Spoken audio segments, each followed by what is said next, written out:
Hello, everyone. It's very windy. I hope it's not going to affect the audio, but it might. Please let me know if you can see me all right, if you can hear me. Well, the Streamlabs is showing me there are 4 people watching this now, which is even surprising because I only announced this, as I said, last minute. Hi, Catherine. Last minute live. Hi, Joanne. Sandy. Oh, my goodness. Joanne. Oh, my goodness. I didn't expect 4 people to be here already. Because most of you are going to be watching it and well, uh, the recording already. Hi, Gail, and thank you so much for the coffee. You just got the notification. Yeah. So well, if you subscribe to my channel, if you hit the bell button, then definitely you get notifications on everything. Thank you, Joanne. Thank you. This is very sweet. You must have already. Hi, Risa. Misha, my husband is here. Misha, hi, dear. And well, some of you might have already understood where I am. For some of you, it still might take some time to figure out. It's not like I kept it a secret, not really. I just didn't talk much of it. But I am in Israel, in Tel Aviv, and I arrived last night to basically to take my exams.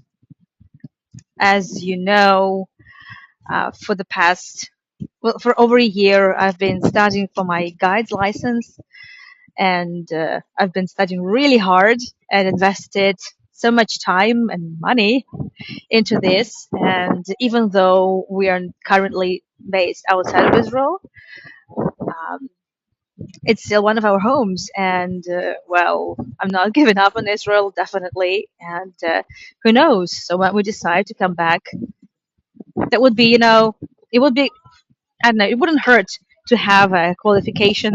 Obviously, I'm not sure if I'll be able to.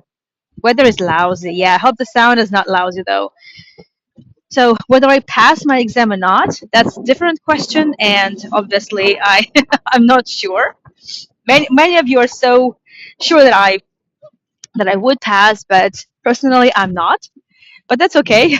You recognize the building. Well, this is very recognizable. This is definitely a Middle Eastern Oriental style. That's the Jaffa. Old Jaffa is so famous for. The old Jaffa is over there. Over there. Sound is okay. Thank you, Risa. That's great to know because normally here it's always windy, even on a very, I would say, even when it's lull in the sea, it's still a bit challenging here to do live streams. So I expect it to be very, very, very, very loud.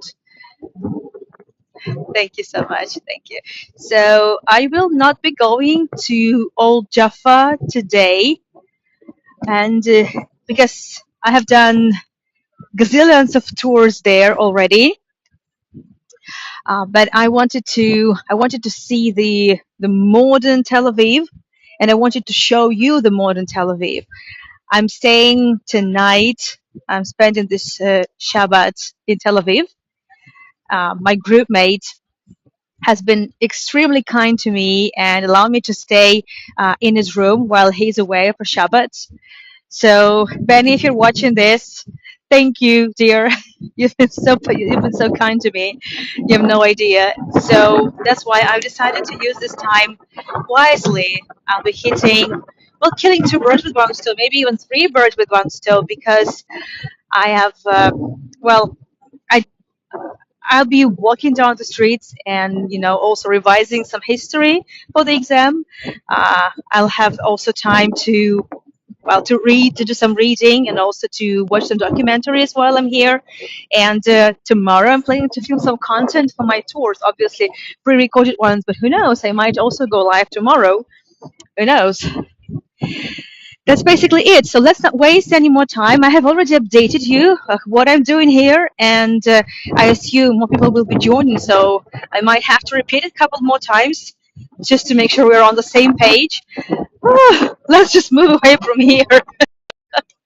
Well, oh, and by the way, I'm here with my carry-on bag because, like, I'm not even sure if tomorrow I'll be coming to Ashkelon because I might be able to go to Jerusalem just for another night. And since my exam is on Sunday, as you know, Sunday is a fully fledged business day in Israel. So my exam is on Sunday, the 25th, and it's going to be in Jerusalem. So I might I might go there straight away from Tel Aviv once after Motzei Shabbat. So after Shabbat is over, and actually Shabbat in here is supposed to begin, I think, in an hour. It's like 5:15 or 5:17, because as you know, it's connected to just the sunset. So Shabbat is different in different parts of the world. So Shabbat Shalom to whom it may concern, depending on where you are. So it's definitely Shabbat Shalom here. However, we won't be able to see the sun. I haven't seen it today, actually. It's quite unusual. I haven't seen any sun. Hi, Ronnie Lynn. Hi, dear. So tomorrow I might be able to film some Jaffa for my future tours, but as of now, as I said, I've decided to go ahead with a modern Tel Aviv, and I'm here by the Mediterranean. We just good to see you. Oh, Cindy, hi. Good to see you too. Thank you for joining. Thank you. I had no idea what time it is in your area. I know that for Risa it's 10 a.m. So good morning, Risa. I assume your Shabbat is still a long way to go. Hope I think so. I'm not sure whether it's Saturday or still Friday for you. No idea. No idea. Anyway, so just not to waste time. 5:14 p.m. Also lovely, lovely, lovely. Okay, so um, there you go. This is the old Jaffa, the old city. Same time in Cape Town. Oh, right, exactly, exactly. With Cape Town, we have no difference. Exactly. Oh, that's good. That's convenient. Really, very convenient. So, uh, the old Jaffa, right? This is exactly where everything started. Most probably even 3,000 years ago, even a little bit more than that, 3,000, 3,500 years ago, right? When the first satyrs would be delivered from Lebanon to this land to build the temples of Solomon. So this is probably when it started, right? Long time ago. And the old Jaffa up until actually the 19th century was a city confined, in the walls of the fortress. Of course, it would be multiple times. It had been even before. Obviously, Jaffa being so conveniently located on the shore of the Mediterranean, just along the way of Via Maris, the ancient marine trade route. Obviously, it's well, it had been occupied and inhabited long before Solomon, long before, and we know there are evidence to that. So, but in up until after so many wars, so many changes, the city up until the 19th century would be a fortress city, like a medieval city, and due to the history starting from 1500s and up until 1917, 1918, for over 400 years, the city would be under the Ottomans. And obviously, all these Oriental, Middle Eastern architecture, like this building, for example, absolutely, this is just the direct result of as I said, 400 years of the Ottoman rule. And if you want to see the Ottoman time architecture, that's definitely, then you need to go to Jaffa. That's for sure. And if you want some ancient Middle Ages vibe, you would go to Jaffa, even though Jaffa also was, largely rebuilt because of also, different conflicts. But that doesn't really matter. It's still that, very ancient city with some, I would say, finds and some interesting sites that date back to way, way, way earlier than the Ottoman rule. And at some point in the 19th century, the city started to grow outside its walls, and the walls were basically taken down in the middle of the 18th century, 19th century, and the city started growing. It started growing and growing and growing for a number of reasons. First of all, because the Ottomans eventually decided to open the Holy Land to pilgrims, to tourists of those days. Because the first tourists were actually, merchants. And oh, I love it. Look, the dog is having a swim. That's so cool. Is he trying to chase the surfer? It looks like it. Oh, I love it. Absolutely love it. No, normally you're not allowed to swim here. Well, it actually says here that it's a sur Larutz. So yeah, sorry, Lahatz. Yeah, of course. So yeah, you cannot swim here. Sorry, my Hebrew is even lousier than before. So, but it's asur, it's prohibited. But obviously, many people who wouldn't really care, but the dog. So I call it a dog beach. Probably the dog's trying to chase the owner. I'm not sure they're the master. I'm not sure. I'm not sure what's going on. Happy dog, living their best life. Look at that. Oh my goodness. Oh, it's so cool. Oh, lovely. So that vibe I kind of really been missing a lot. Anyway, it's just the sea. Probably a little bit boring, so let's move on. So the Ottomans finally decided to open the Middle East, open the Eastland, the whole land to the pilgrims, and they did it to attract, let's say, for business first of all, because every empire at some point reaches the point when it's either starts to to go down and quickly gradually dilapidate, fall apart. So, and they need to decide what to do next. So the Ottomans decided to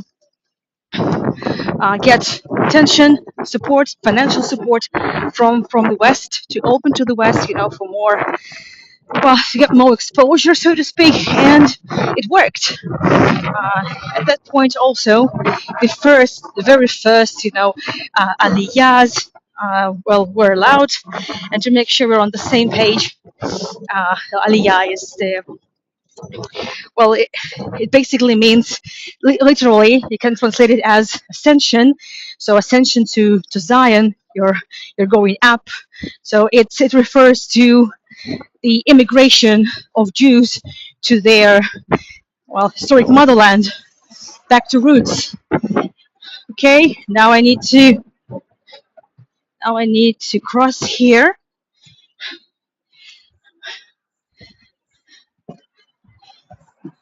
Of course, while letting me go. Welcome, welcome home, Anna. Sorry. Anyway, okay, that's good. Just didn't want to bump into people and dogs. So the first wave of immigration, the first Jewish immigrations started but it was not really super massive. The pilgrimage was quite massive, and the city would be quite quickly overpopulated. I mean, it had been populated even before. You can imagine. But with those changes in the 19th century, eventually, look what the city has turned into. quite different. So Tel Aviv is the melting pot of the Middle East. It's uh, hold on a sec. Okay. Oof. Yeah, I'm good. So it's the melting pot of the Middle East. It's the vibrant city with a very complicated history, very complicated history. And I want this live stream to be, well, definitely, all my tours are full of content and full of history.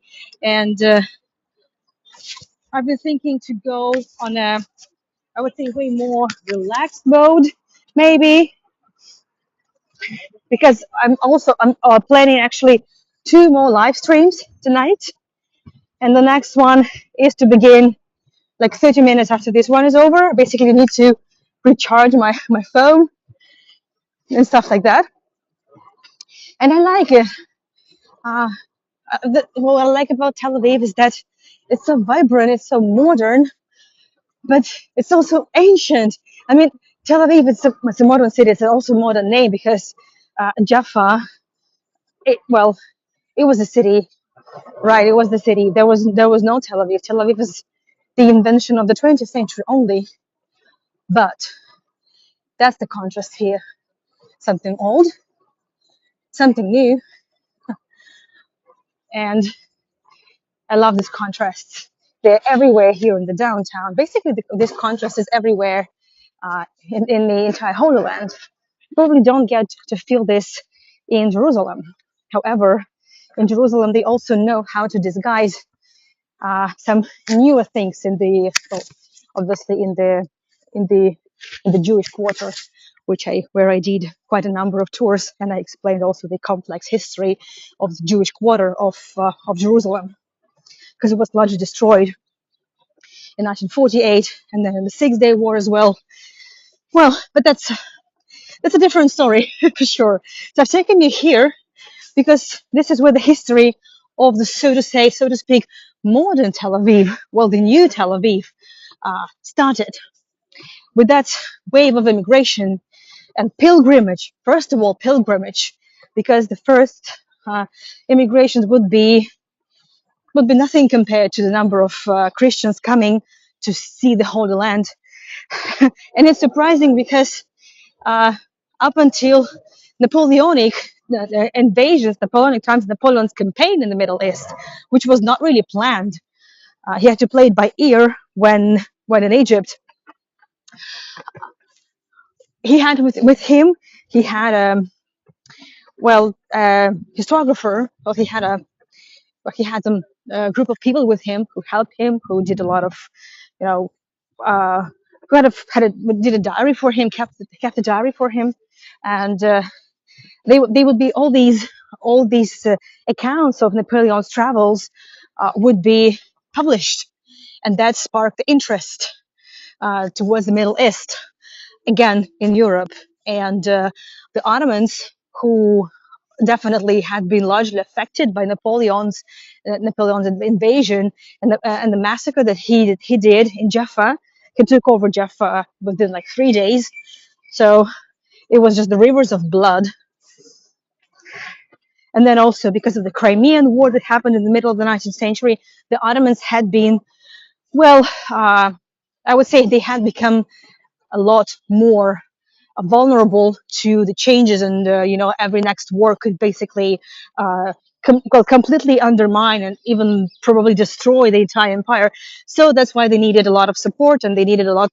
Well, they just basically exploited the interest of Europe towards the Middle East, and they knew they could definitely gain something from it. And I've taken you to HaTachana because the direct result, the immediate result of, we need to look down a bit. The immediate result of those changes, HaTachana, yes, Reese, exactly, would be the need for transportation. People were coming here, so exactly to Jaffa. People would be coming, pilgrims would be coming, but not because Jaffa is so magnificent. I bet it wasn't at that time. It was Uh, it was overpopulated, dirty. I would say super dirty, and it was just basically dangerous to live here because of overpopulation and obviously every absence of any facilities and the sewage system. So it was difficult to be here.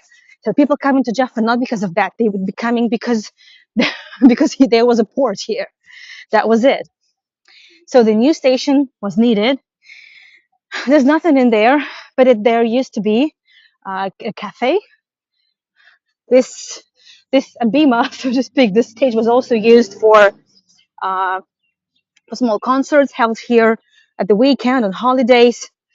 So they needed a station because people were coming to Jaffa because they needed to go to Jerusalem. But the only way they could get to Jerusalem would be by sea to here to Jaffa, and then well they had different options.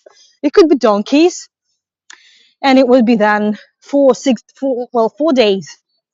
It could be horses later on. That would be like 2 days trip because for the night it was impossible to stay. Uh, it wasn't possible to walk during the night, so they had to be staying some over. Also, the robbers, also different kinds of criminals on the way, and every absence of like I would say civilized, organized road. There was nothing. It was pretty tough. So first pilgrims were super lucky, if they reached, the Holy Land, if they made it to the Holy Land, they were the luckiest people ever. And if they returned from that pilgrimage, they were double lucky. I would say twice as lucky. That was the idea. So eventually, in the very end of the 19th century, in the 1892, the first train station, the first railroad from Jaffa to Jerusalem was open with the loads of help, from France, from French investment, French funds, and finally the train station was opened. So Tachana basically means station. HaTachana means the station, and this is when it started. This is when the mass tourism to the mass pilgrimage to the Holy Land resulted into tourism, a formation of an industry of tourism. It started thanks to Christians, not thanks to Jewish immigration, not at that point, no. And this building over here, this was the cash desk. So the cash desk was here, so you could buy tickets from here. Also, there were some offices and some place to chill. Now, well, here used to be quite a nice restaurant, but it closed down for restoration. So they say it's going to be restored. Well, the building is it's quite old. I mean, well, compared to most of the architecture in the old cities, it's really nothing. But yes, it could do some restorations, and I'm sure in a couple of years, it's gonna be open again with some really great coffee and great snacks. That's for sure. Also, we can see the old gouge here and the old the old trucks. We've seen already one car over there. This is another one.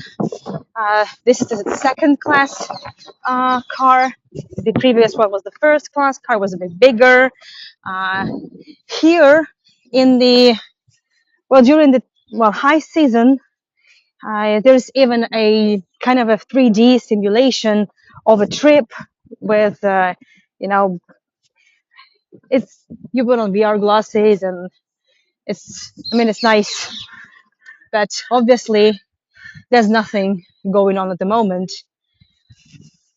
because of the war. There's no tourism. Uh, the airport, I landed just yesterday. The airport was empty. I've never seen Ben Gurion that empty. And this is heartbreaking, this is heartbreaking. Yeah. Well, I left on the 14th of October. My family and I were left for Amsterdam, and now that I'm here, well, I see people, going about their lives, about everyday things, but it has changed. I used to spend so much time in Tel Aviv because I started in Tel Aviv. I didn't live here. I could never afford living here. Hi, Nathalie. Hi. Thank you for the hearts, dears. But it has changed. I will talk about it. I will be talking about it more. It's not something that I don't feel really comfortable talking. That's the reality, and I always share with you things as they are. But it's different. It has changed. I will explain later on. So, but this building, however, well, this building hasn't changed. I'm not sure if there is still, aesthetics clinic. It might be. I'm not sure. But these two buildings are probably even older than the train station. We call them red houses. They are typical houses from late Ottoman period. And this area, when the train station was built, which took a long time to first of all arrange it, for the Ottomans to allow to build the train station. Um, you know, uh, there had already been, the first neighborhood, well, the Muslim neighborhood, because Jaffa is obviously, well, in sort of an Arab quarter, so to speak, Muslim quarter, but not only Muslim, because there are also a lot of Christian Arabs. So that's why I would say it's still, well, it's, I would say, uh, Arab quarter. Yeah, it's not like there's no official name, or it's not an official name of Jaffa, but still, that's how it is. And uh, because the city was growing at a frantic pace and needed more time, so the new neighborhood, was organized. It's called Manshia, and it would be stretching along the Mediterranean over there. But then, when the train station was constructed, some buildings needed to be taken down, and then later on, when, well, in the middle of the 20th century, when there was this, was 1948 war, or the War of Independence, also, as well as in old Jaffa, some areas would be destroyed, and there were also a lot of unrests in the Mandate period, which followed immediately after the Ottoman period. There would be no conflicts, commotions, and destructions. It looks like it's never ending. So thank you for turning on the lights. Oh, it looks nice, much nicer. It's gonna get darker very soon. Well, I was hoping for some sun, but looks like it's not happening at all. So hopefully tomorrow. Hopefully. So, but exactly these buildings do remember how things used to be. So these would be the Manshia houses, very, very recognizable, typical, Oriental, Middle Eastern, Ottoman architecture with with arched windows and also some stained glass. And they're called red because of the color. Well, it was not the only color, but it would be mostly referring to exactly the later period, so to speak, more modern Ottoman architecture, with already covered with plaster. Because before that, the houses would be just made from stone, and they wouldn't be, plaster decoration. Every train station needs more space, so these would be the storages, and they are now used for different things. They used to be for stores.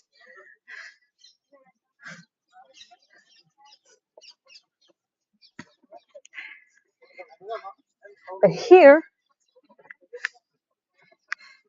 that's a different story. This would appear here. This would be constructed already after the establishment of the train station, and it does look quite different from Ottoman architecture, right? It doesn't look Ottoman at all. It looks a bit European, I would say, because this was built by a German family, the Wieland family. The Wielands came from Germany. They were among the the first Germans that came to the Holy Land to prepare it, for the return, for the mass return of Jews. Because for them, not because they really loved Jews, they were okay with Jews, but for them, for those Christians, hi Kitty, it was absolutely fundamental for Jews to return to the Holy Land, because this would be one of the prerequisites for the return of Messiah, for the return of Jesus. And hi, Kitty. You look so nice. The more kitties, the merrier. Oh, that looks like a really, really nice postcard. Meow. I'm quite good at meowing.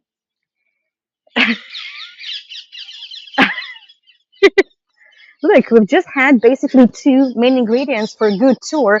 We had a dog living their best life, jumping on the waves, and now a kitty. There's some birds here tweeting. That's lovely. Okay, so now, yeah, strike a pose for us.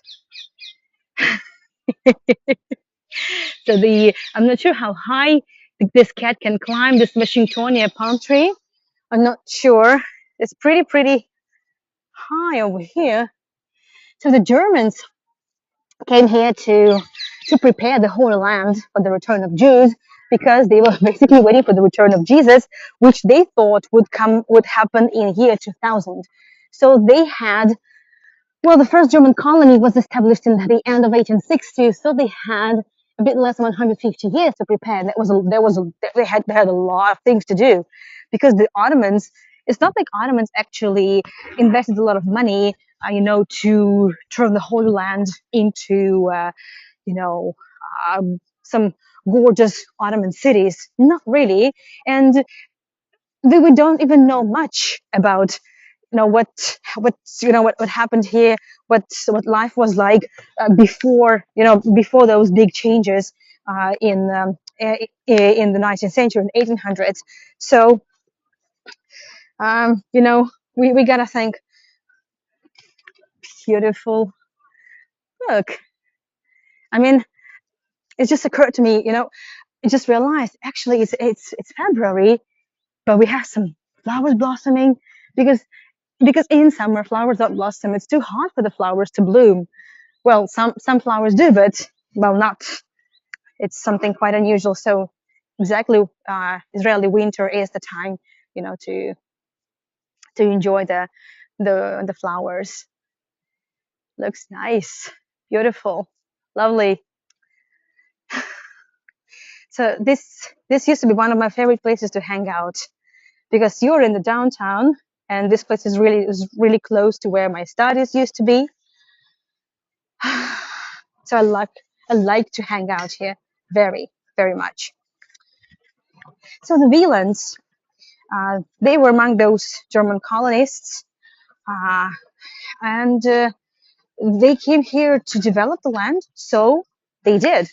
So they did develop it, and they built a manufacture site for concrete, and they located it so wisely here at the train station, because it would be a lot more convenient to deliver their concrete to anywhere in the Holy Land, to the neighboring, German colonies.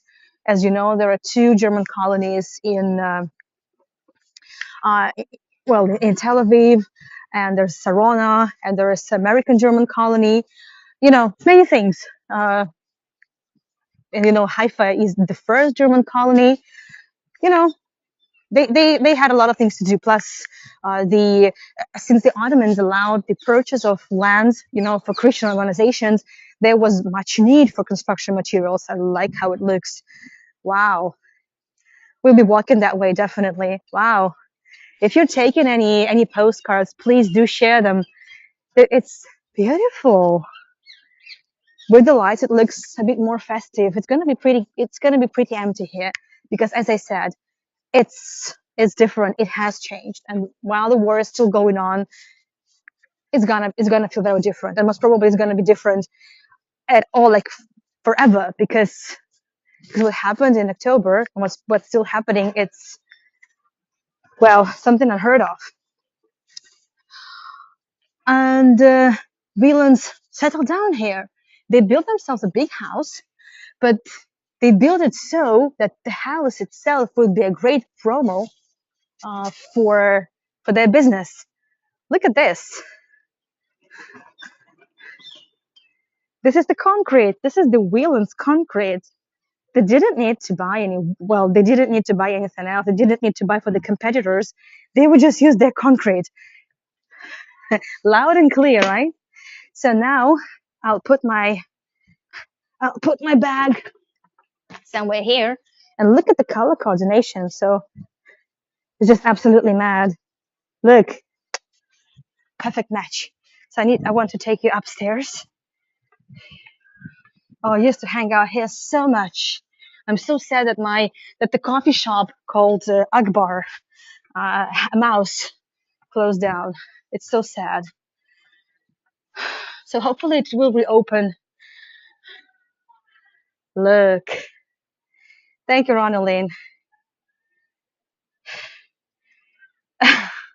Yeah, I hope so. I hope it's well, I'm sure life will be back. I'm sure it's gonna just take longer, and well, it's not like I'm being super pessimistic. I'm just telling you how it feels at the moment. And here I am on the terrace of the Wielands family house. Also, here are the seats from the waiting hall from the station. And this building here was also built by the Wielands. It was basically their shop where they would showcase everything they produced. Needless to say, they got rich, and they were very busy delivering their concrete, their roof tiles to the different corners of the Holy Land. Also, other German colonies needed construction material, so the Wielands were there. Good for them. And then, when the First World War started, and as you know, the Ottomans, they were allies with Germany, so obviously the First World War reached the Middle East, and the train station was closed. It was used for the Ottomans by the Ottomans, and there was no pilgrimage. Obviously, there was no immigration, nothing, just the war zone. And later on, when the Ottomans were defeated, I think I'll first take you there. By the way, here used to be in this workshop, used to be a great. It's not even a souvenir shop. It's more than that. It's called Soho. Oh yeah, there's this. You see that over there? They had a lot of interesting stuff on sale. Some quite unique souvenirs. It's just some, interior stuff. I like it. It looks quite magical. Lovely. And the kitty. Hi, kitty. Oh, you remember that shop, Risa? Well, I really liked some glasses. Sorry, I didn't mean to scare you. No, I didn't mean to scare you. I just wanted to film you. Hi there.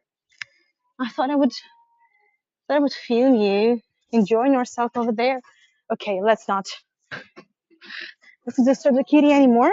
Sorry, dear.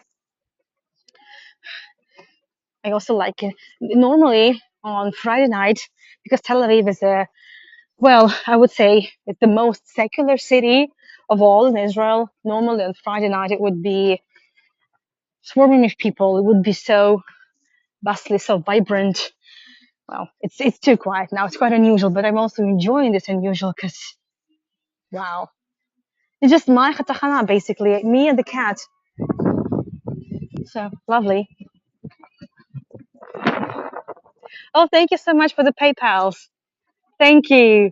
If you wish to thank me for this tour, and also those who watch who will be watching the recording, because obviously, as I said, it's a last minute tour, and I don't expect many people to join the live stream. So if you wish to thank me, the links are there. You might remember that last week, actually this week, I had some issues with my Buy Me a Coffee. It's all good now. So actually, there's never been a problem. It was a sort of maybe a mistake or something. So my account was never really suspended. It was a great relief to know the ficus tree. So the ficus tree here is quite timely because it was just about to start the narrative about the British, about the mandate period, because eventually, oh, thank you, Risa, for the pics. Thank you so much.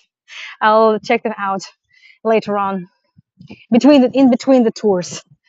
So eventually, the British Army reached the Holy Land, and they managed to defeat the Ottomans first in Beersheba and then also in Jerusalem, thanks to General Allenby. Long story. And later on, it was decided to grant the land, well, to sort of, you could say, that grant the land to basically give this land to under the control of the British, uh, to give the mandate to control the land, to rule the land, and well, to make sure that the British Army, the idea was that the British were supposed to create the two states here, but first of all, to create the Jewish state. This was seen with great favor, by the uh, by the British Crown, and that's what the British Army was supposed to do here. They were supposed to create the Jewish state, but obviously to make sure that the the Muslim population would also be taken into account and respected. Well, they failed to do that, clearly, and it only gave rise to a lot more conflicts, to a lot more bloodshed. And but I'm not going into these details now. Obviously, that's that's the subject of some other tours that I have done over the course of time. And by the way, here we also have the details of water pumps and other equipment used by the Whelan family, because obviously they needed a lot of water for their uh, for what they manufactured. Obviously, they're not function anymore, but they're like, piece of history for sure. Oh, the surf school, by the way, the Salty group, they're open, and I've just seen a gang of surfers. I shivered when I when I saw them because it's pretty cold, but that's fine. That's totally fine.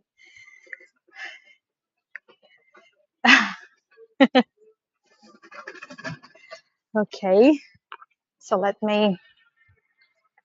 I'm still carrying the bag with me, so that's just a little bit not super convenient, but that's fine. Oh yeah, Risa, definitely. Well, Israel is like a phoenix bird. Yeah, for sure, it will blossom again. I have no doubt about that. I have no doubt about that. I know, and I'm so proud of Israel. I'm so proud of the Israelis, of the people I see. I'm so proud, and definitely, it's gonna be fine. So, uh, and the British. So once the mandate was established, and once they came here, and they would be quartering all over the Middle East, well, all over the Palestine, and by Palestine, it's not the country. Once again, for those who haven't seen my tours, for those who will be watching the recording, obviously, and for those who just not exactly well versed in the issue, I just once again remind you, Palestine was never a name of the country. It's just the name of the region, an ancient name once given by the Romans. So the land was basically called Ottoman Palestine, and this is how the Ottomans would be referring to this plot of to this territory, to this region they owned. The Ottoman Empire was huge, so they just needed to make sure they wouldn't confuse one region for another, right? So that's the thing. So and then when the British came, they just called it Mandatory Palestine. That's it. So there was never a country called that, but I mean at the point. But anyway, so and when the British came, it was scorching heat here. They were not really used to such a heat. That's why they also brought a lot of ficus trees with them. Those ficus trees, they actually brought them first from India, and since then, these ficuses, little by little, took over Tel Aviv, and they're still taking over Tel Aviv because their root system is extremely uh, strong, and the roots grow really fast. They destroy, the roads, the pavements, the communications, the pipes. So, but they're beautiful and they do create a lot of shade. And we have just been at the train station, the old train station, the first railroad, right? Jaffa Jerusalem Railroad. And by the way, I actually have the video of Jerusalem station that dates back to the same period. So the end station for this one. Let me know in the comments. Also, those who are watching the recording, let me know if you want me to do the tour about it. Because as I said, I have tons of content that I haven't really uh, made into tours yet. But I will definitely, and I'm not giving up on the tours about Israel. So, and clearly, I'll be coming many more times, especially if I pass my exam. Anyway, so, and it's like everything in Israel, the old and the ancient is basically neighbor to something really new and super modern, top notch, state of the art, whichever word applies. So just this year, this another railroad or tram line, basically, well, a tram trail line uh, opened, Elifelt. This is the train station, and so it's partially underground, partially on the ground, a light train, and this station is just here, exactly next to the HaTachana. I just love it. So the old station, the first station. Thank you, Cindy. Thank you for the coffees, dear. It's just a neighbor to the newest one so far. So it's the most recent one. And well, it's closed now because it's Shabbat. It's not gonna work. And I cannot but show you this. It's everywhere you go here in Israel. It's the first thing I saw when I entered the arrivals hall at the airport, and these faces, well, the number of the faces of the kidnapped definitely prevailed over the number of people in the airport. These faces, it's just when you because I've been following the news. I've never really distanced myself from it, and you remember that even when on tours, because I did a lot of tours in Amsterdam while we were there. I would never really turn off the alarms, and I would get all the notifications, and I never distance myself from it. First of all, because how how could we? How I mean, we couldn't basically do that. Just we just couldn't distance ourselves. We could distance ourselves from the alarms. I mean, from the sirens, but not from what has happened. Not from what happened. Really, just a few kilometers away from Ashkelon, where we lived. It's very hard, and but when you see this on the news, when you see it, on the news feed on your telephone, when you're thousands of kilometers away, well, it's horrible. But when you come here, especially when you come to your apartment in Ashkelon, and you see your stuff packed into one room, just hoarded. The room that we keep our stuff is. It looks like a room of a hoarder. You know, it's when it really downs on you and it gets at you, and it's not something that you can easily forget about or say, well, that's the past. So it's just I'm just being brutally honest with you how it feels, as you know. Exactly, it's 140 days today. Exactly, Risa. Exactly, yeah,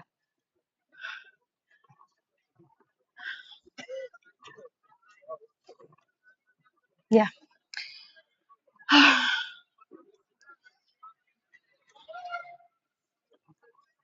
It's.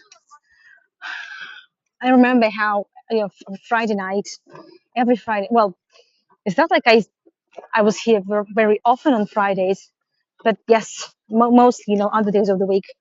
But it would be crowded. Kids would be running, stuff like that. It's a lot quieter here. No, there's still there are still people, on my way here. There were kids, animals, people like having picnics on the grass, but it's just, quieter than before. And I'm sure by the summer, it's gonna be just the same. I'm pretty sure. So this is the area that's been revamped quite recently. This used to be basically the where the tracks would be, where exactly the railroad uh, would be laid.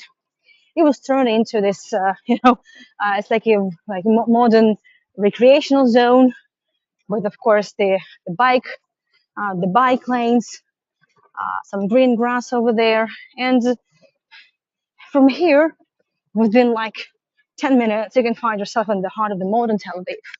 But it started over there, just over there at the HaTachana.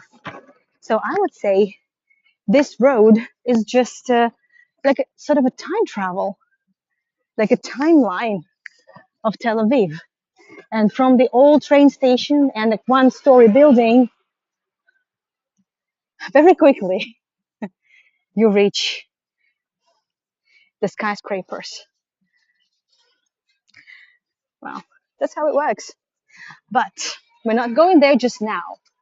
And by the way, here, this cafe is still open. It's closed now because it's Shabbat, but this is a great place and I love to buy, amidst the Tapuzim here, I love to buy my fresh orange juice from here. This time it was a bit too cold for the orange juice. But, and by the way, here is the tracks. It's, it's obviously not used anymore. It's just, you know, as a commemoration to that big game changer. Thank you, Ronald. Thank you. But we're not going there just now. I love modern Tel Aviv, but if there is some piece of history, I first want to go there. I want to, I want to explore it. And I'm being, of course, a bit egoistic.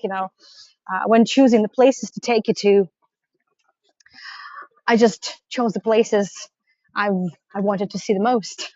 So you're gonna have to just enjoy the places I enjoy.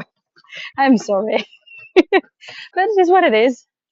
And for those of you who have been here before, or for those of you who have seen my tours, you can recognize the area because I'm taking you to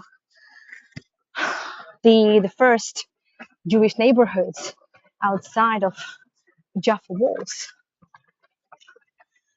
And I'm saying that yet, yet you see here a lot of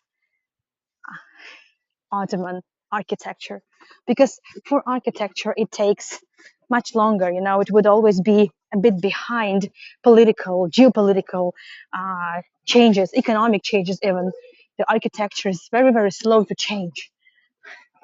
So even in this first Jewish uh, quarter, would be still a lot of Ottoman traits, but that's fine. And just give me a second. And I'm so enjoying the lights. It's not super dark yet,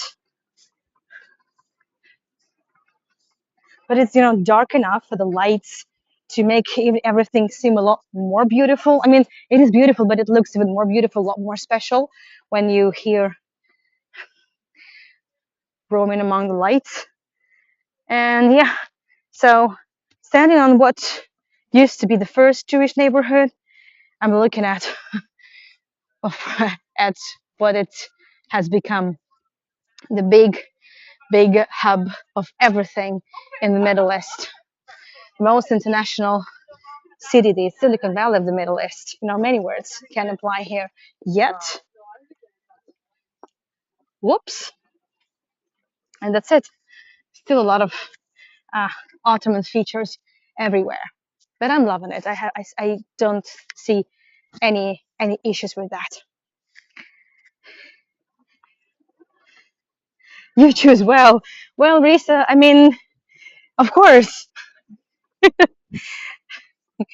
I mean, of course.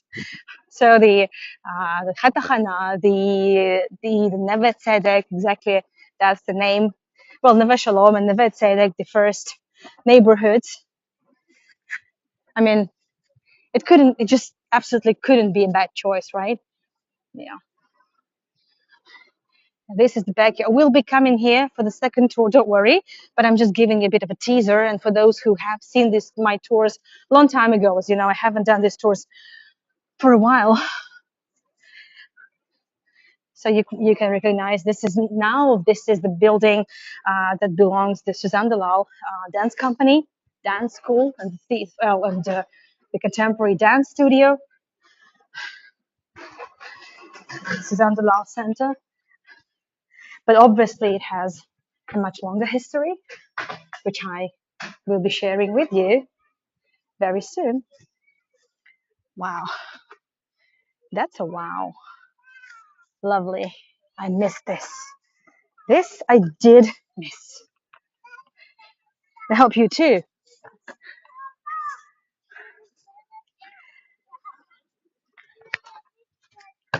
Okay, well, hold on a second. There are some absolutely beautiful views like this one. I like the perspective. So we are in Neve Tzedek, my dear audience. And I hope you've enjoyed the walk in the HaTachana, in the old train station. I hope you enjoyed a little walk by the sea. I couldn't stay there longer because it was just way too windy. And in 30 minutes from now, I'll be joining live again for the second tour of the three. The link for the second tour you can find in the description. Yes, you. Well, I will start with the Neve Tzedek with part two, at a bit different location though. I will start in next to the Neve Shalom wall, so to speak, wall of buildings, Neve Shalom, and then I'll proceed to here, and then we'll walk some nice alleyways of Neve Tzedek and finish. I'm planning to finish by the Rothschild Boulevard. That's how I'm planning. That's how I'm planning to do this. We'll see how it works out. Thank you, Risa. So, as I said, in 30 minutes from now, I'll be going live again to walk you in the Neve Tzedek and Neve Shalom. And the link is in the description below. For those who joined late, or for those who have to, skip some of the episodes, which is fine. The recordings will be available in open access, and I'm going to keep it in open access for some time, definitely. So you can always catch up with at your convenient time. I don't expect you to be free for 3 hours on Friday, so don't worry about that. It's totally fine. And Thank you so much. So if you wish to support me, the links for my PayPal, my Buy Me Coffee account are also below, as well as the link to my website. There's one more tour I'll be doing tonight after the three live streams. It's going to be a tour about St. Petersburg, the Vitebsky train station, the Arnevo train station. That's the tour I'll be doing with both virtual tours. And there's a lot of going on. Thank you so much for keeping me company because I I definitely been needing the company tonight today. Look at how beautiful it is. So it's just a little teaser for the next tour. Hold on a second. Look at that. That's beautiful. That is so beautiful. Lovely. I so love to be here. And it's knowing that I'll be staying for the night, some 15 minutes walk from here, it also makes it even more special and exciting. Again, Benny, if you're watching this, well, now definitely you're not, but who knows, you might watch it, might watch the recording. Thank you, Benny, for the help with the accommodation for the night. So this will be it. Thank you so much for joining me. Thank you for your support. Thank you for your encouragement. Thank you for, checking on me for all this time, all this time, because my my inbox is still pretty full, with the messages. And um, it's not like I made a secret of it, like that I'll be coming to Israel for my studies. No, well, just this. Thank you so much for joining, and Shabbat Shalom. Have a great weekend, everyone. And I'll see you in 30 minutes from now. Bye bye.